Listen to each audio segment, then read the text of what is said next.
Greetings, everyone, greetings. Spiritual lessons for practical living. This is Ursula, your literacy doula. Learn, live, thrive. Have you ever felt like God has forgotten you?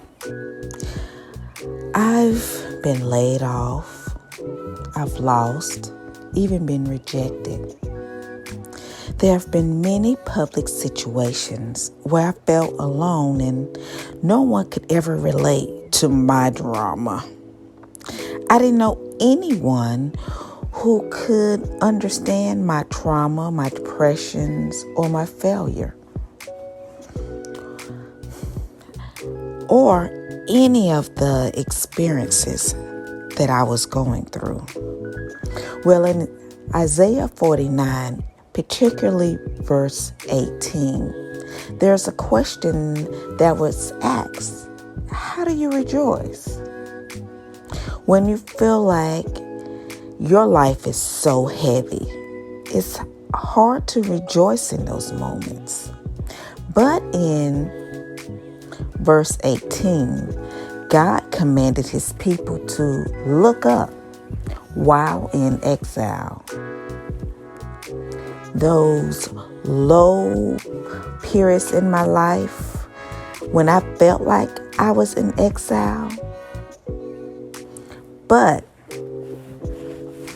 those who trust in God and their descendants will be restored. And I'm taking the word descendants in a broad perspective.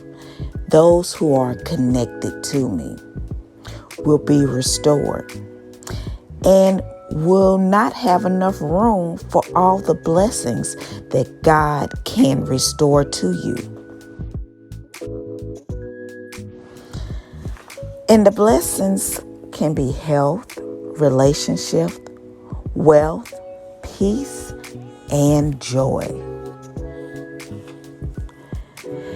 If this lesson is a blessing to you, join the community where we learn, live, and do. Subscribe, click that notification bell, share the content, and make comments. I love to hear from you. Have a wonderful week. And remember, learn, live, and do.